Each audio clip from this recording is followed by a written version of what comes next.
निमित्त भी आपको वैसे ही मिलेंगे जैसा आपका कर्म का उदय होगा, जैसी आपकी उस समय की योग्यता होगी। ये सब आपस में, इनमें समझ लो कोऑर्डिनेशन है, मिले हुए हैं। देखो कैसा सिस्टम है, जो 5 समवाय से कार्य होता है ना, तो देखो मुझे जैसी जिस समय पर्याय की योग्यता होगी वैसा ही कर्म का उदय होगा, वैसा ही निमित्त मिलेगा और वैसा ही पुरुषार्थ होगा। ख्याल में है कि नहीं आया? ऐसा स्वरूप है। जीव को कुछ नहीं करना, जीव तो व्यर्थ में ही परेशान है, हम बहुत परेशान हैं मुफ्त में ही, और इसलिए हम 4 गति में घूम भी रहे हैं। अगर हम शांति से वस्तु स्वरूप को स्वीकार कर लें कि भाई परिणमन सुनिश्चित है, कर्म के उदय भी सुनिश्चित है, निमित्त भी सुनिश्चित है, पुरुषार्थ भी सुनिश्चित है, मुझे कुछ करना ही नहीं है, मैं तो सिर्फ जानने देखने वाला तत्व हूँ, तो जीव को असीम शांति उसी समय मिल जाए, आनंद मिल जाए, आकुलता मिट जाए, दुख मिट जाए, सब मिट जाए।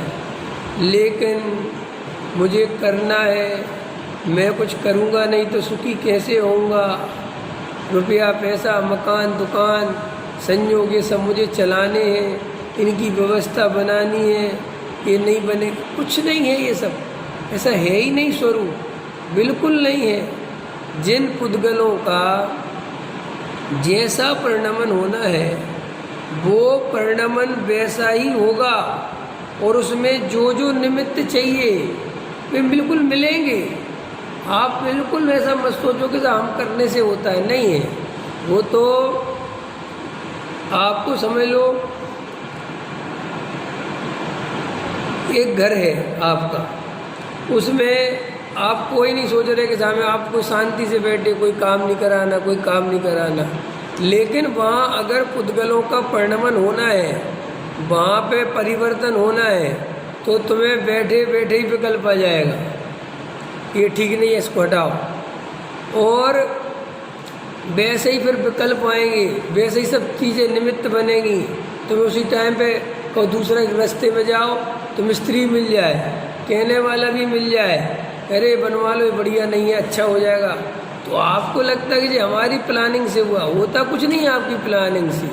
वहाँ तो वैसे ही परिणमन होना था। तो आप लोगों को ऐसा प्रश्न होता है कि साहब आखिर अपन को मेहनत भी वो होएगी, जब वो काम होना है तो वो मेहनत भी होगी। तुम मेहनत के करता नहीं हो, तुम उठापटक के करता नहीं हो, तुम तो ये मान्यता में बैठे हो लेके कि मैंने उठापटक के, अरे वही वो भी होना है। ख्याल में है कि नहीं आया? जैसे महावीर भगवान की दिव्य ध्वनि उतने दिन नहीं गिरी, ख्याल में है कि नहीं? तो अपन कहते साहब वो गणधर नहीं था, ये नहीं था, बोलती तो सब निमित्त के कथन है। वास्तव में तो ये थी कि 65 दिन योग्यता थी नहीं करने की, तो उतने दिन देखो सौधर्म इंद्र को विकल्प भी उस जाति का नहीं आया, फिर एकदम ख्याल में आया।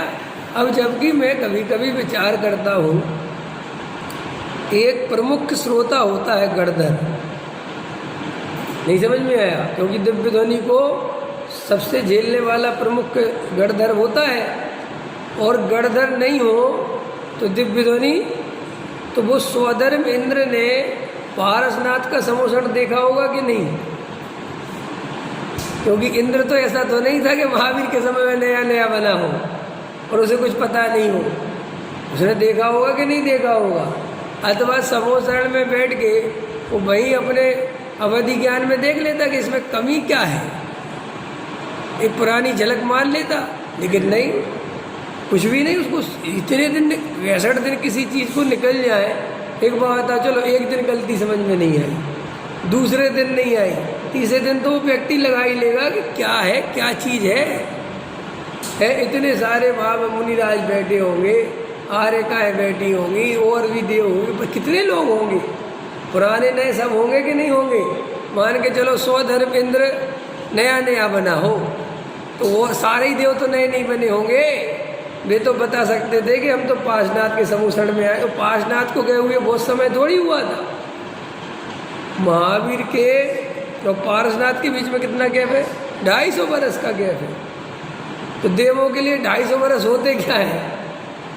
देवों के लिए तो 250 बरस 2.5 मिनट के जितना नहीं है, इतनी आयु होती देवों की। ख्याल में है ना? तो उसमें तो नेमीनाथ कहीं में बैठे होंगे, मुनिशोभत नाथ कहीं बैठे होंगे, इतने ऐसे देव होंगे। लेकिन कोई याद नहीं दिला पा रहा कि भैया इसमें गड़धर ही नहीं है, दिव्य ध्वनि घिरे तो घिरे कैसे? समझ में है? लेकिन स्वरूप ही ऐसा है वस्तु का, जब जो काम नहीं होना होता है तो बिल्कुल वैसी किसी को याद नहीं आती, विकल्प नहीं आता, समझ नहीं आता क्या है, और फिर एकदम से एकदम ख्याल में आता है, प्रत्यक्ष दिखाई देती है सब बातें। 8 कर्मों के खेल तुम्हें देखना हो, तुम्हारी आंखों के सामने चीज डली होगी, बिल्कुल सामने, तुम्हें दिखाई नहीं देगी। न तुम्हारी आंखें खराब है, ना कोई तुम्हें दिखाई नहीं देगी, बिल्कुल सामने पड़ी होगी, और तुम 1 घंटे ढूंढते रहोगे, और जैसे ही आवरण हटेगा, उदय पलटेगा, छह उपसम हटेगा, एकदम सामने दिख जाए, ये तो यहीं पड़ी, हम कहाँ जब से कहाँ देख रहे हैं। लेकिन उस जाति का आवरण कर्म का आया तो सामने नहीं दिखता। तो इसीलिए 2 बातें बिल्कुल प्रबल समझो बिल्कुल, एकदम अंदर निर्णय करो कि कर्म का उदय और योग्यता, ख्याल में है ना? इसके अलावा कुछ नहीं अपने को लेना देना, वो सब वैसे ही होगा।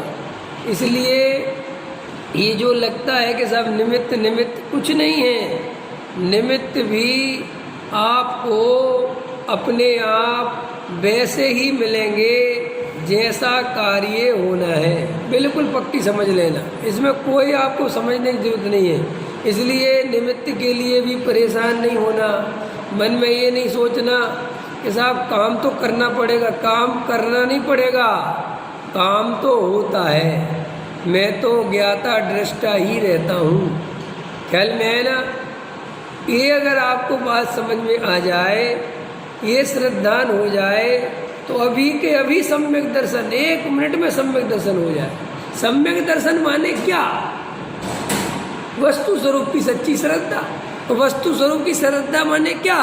होता स्वयं जगत परिणाम, मैं जग का क्या करता काम, स्वतंत्र सभी द्रव्य जगत में, कोई किसी का काम क्यों करे है, अपने अपने स्वचतुष्टय में सभी द्रव्य विश्राम करे।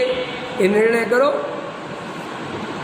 मैं अपने आप में परिपूर्ण तत्व हूँ, सभी द्रव्य अपने आप में परिपूर्ण है। इसलिए बस आनंद से तो देखो क्या कहते हैं, दुख होने का प्रबल कारण अपना कर्म का उदय है। एक बार फिर कहते हैं उसी के अनुसार बाह्य निमित्त बनते हैं। क्या कहा मैंने? प्रबल कर्म का उदय किसका है? किसका है? अपने स्वयं का। किसी को खराब पति मिल गया, वो माँ बाप को दोष देता है ना। वो लड़की कहती मेरे माँ बाप ने गलत जगह शादी कर दी, ये कर दिया, वो कर दिया, और देखा नहीं, ऐसा कहते ना। लेकिन ये सब महानिमित्त के कथन हैं, उपचार निमित्त के। असलियत में तो तेरा स्वयं का ही कर्म का उदय है, उसमें माँ बाप ने कुछ नहीं कर लिया। और माँ बाप को भी अहंकार नहीं करना चाहिए कि हमने अपनी बेटी को सुखी कर दिया। कौन किसको सुखी कर दे? कि कौन किसको सुखी कर दे? हैं? कौन कर दे? अगर तुम्हारी बेटी का कर्म का उदय अच्छा नहीं होगा, तुम सब कुछ देख के बढ़िया से बढ़िया, लेकिन भैया वहाँ कौन उसको सुखी कर सकता? और अगर सुखी होने का उदय होगा, ऐसा कर्म पुण्य का होगा, तो तुम जाके महाखोटी जगह बना के आना, वो सुखी हो जाएगी। ऐसे पति दुखी होते हैं कि ये पत्नी कहाँ से मिल गई, ये घर वालों ने कहाँ से, कुछ नहीं, अपना ही कर्म का उदय है, दूसरे का है ही नहीं। किसी के माँ बाप अच्छे नहीं है, उसमें माँ बाप की कोई गलती नहीं है, स्वयं का ही कर्म है। किसी के बच्चे अच्छे नहीं है। एक बाप अपने से बेटे से बोलता है तुम पापी है, समझ में, तूने मेरे घर में जन्म ले लिया। तो वो बेटा बोलता है मैं पापी नहीं हूँ, पापी तो तुम हो। क्यों? कि मेरे जैसा बेटा तुम्हारे यहाँ पैदा हो गया, सप्तव्यसनी। अंतर समझ में आया कि नहीं आया? तो पाप का उदय किसका है? वो तो मजे कर रहा है, वो तो सुखी है, उसके कारण तुम दुखी हो। तो पाप का उदय तुम्हारा है कि उसका है? लेकिन ये जीव को समझ में नहीं आती।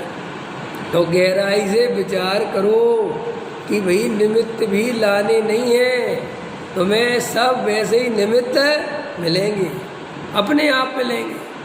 ये देव शास्त्र गुरु देखो, जिन जीवों की होनहार भली है, जिनका उदय बढ़िया है, उन्हें देव शास्त्र गुरु के प्रति प्रेम आता है, उनके पास जाने का राग आता है, ऐसे ही भाव आते। उन भावों के कर्ता नहीं हो तुम। और जिन जीवों की योग्यता खोटी है, उन जीवों को कुदेव कुगुरु कुशास्त्र के पास जाने के भाव आते हैं। ख्याल में है कि नहीं आया?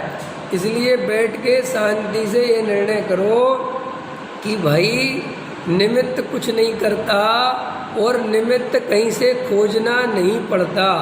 निमित्त अपने कार्य की योग्यता के अनुसार स्वयं उपलब्ध हो जाता है।